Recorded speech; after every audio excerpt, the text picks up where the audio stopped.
রাসূলুল্লাহ সাল্লাল্লাহু আলাইহি ওয়াসাল্লাম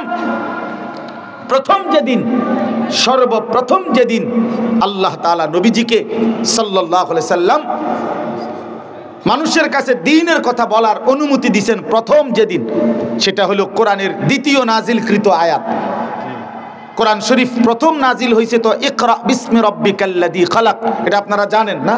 5টা আয়াত।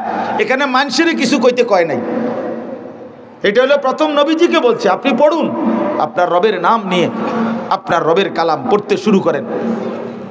তো এরপরে দ্বিতীয়বারে, মানে দ্বিতীয় কোরআন শরীফ নাজিল হয়েছে, এই সময় আল্লাহ তাআলা বলছে ইয়া আইয়ুহাল মুদ্দাসসির কুম ফাআনজির।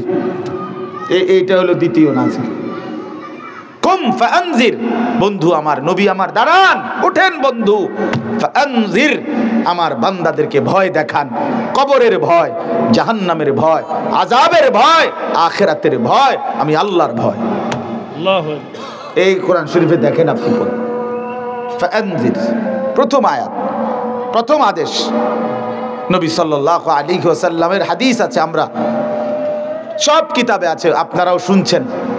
নবীজি সাল্লাল্লাহু আলাইহি সাল্লাম সর্বপ্রথম যেদিন মক্কার কুরাইশ নিজ কওমকে একটি পাহাড়ের টিলার উপরে সবাই ডাকছে, ডাইকা সবাইকে সর্বপ্রথম যেদিন কালেমার দাওয়াত দিছে, ইসলামের দাওয়াত প্রথম যেদিন পেশ করছে, সেদিন নবীজি এই কথা স্পষ্ট বলছে, একেবারে ওই হাদিস স্পষ্ট আছে, ইন্নী নাযীরুন লাকুম বাইনা ইয়াদাই আযাবুন শাদীদ, হে আমার জাতি, আমি তোমাদেরকে ভয় দেখাচ্ছি একটি ভয়ানক, কঠোর, অত্যন্ত মর্মান্তিক আযাবের, যেটা কবরের, জাহান্নামের, আখিরাতের।